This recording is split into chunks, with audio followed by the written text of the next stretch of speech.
মহেশখালী উপজেলার সম্মানিত প্রধান উপদেষ্টা শ্রদ্ধেয় স্যার মাস্টার শামীম ইকবাল। বিসমিল্লাহির রহমানির রহিম।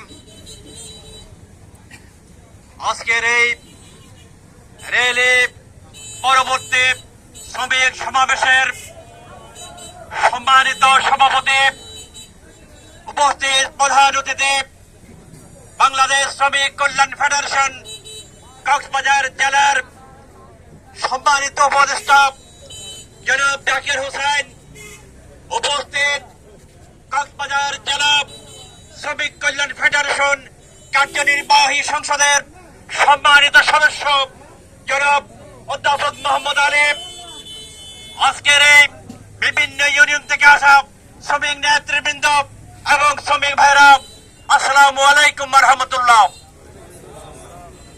প্রিয় জনতা, আমরা ইতিমধ্যে 8 দফা কর্মসূচি শুনেছেন। এই দাবিগুলো শ্রমিকদের প্রাণের দাবি। আপনারা মোহাম্মদ আলী ভাইয়ের কণ্ঠে বক্তব্য শুনেছেন।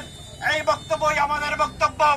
আমি শুধু তার সাথে যোগ করতে চাই, 54 বছর ধরে এদেশের মানুষকে লুণ্ঠন করা হয়েছে, 54 বছর ধরে অধিকার কেড়ে নেওয়া হয়েছে। আমরা বিগত বৈষম্য বিরোধী আন্দোলনে ছাত্রদের আন্দোলন দেখেছি।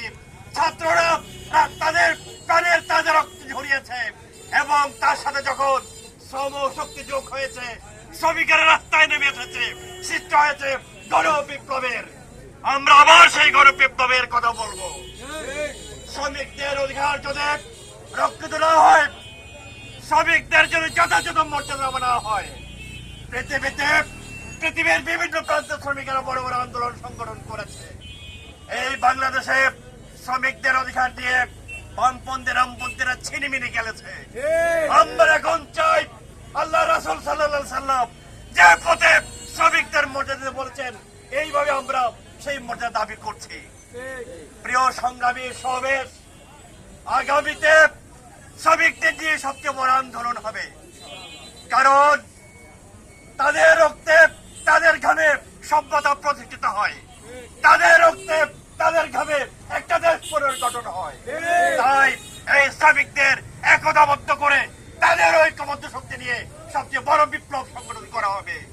আমি বর্তমান অন্তর্বর্তীকালীন সরকারকে বলছি, শ্রমিকদের দাবির থেকে খেয়াল রাখতে হবে, শ্রমিকদের ন্যায্য অধিকার নিশ্চিত করতে হবে। নারী কমিশন আমরা চাই না, আমরা শ্রমিক কমিশন চাই। আমি দাবি করে আমি আমার বক্তব্য।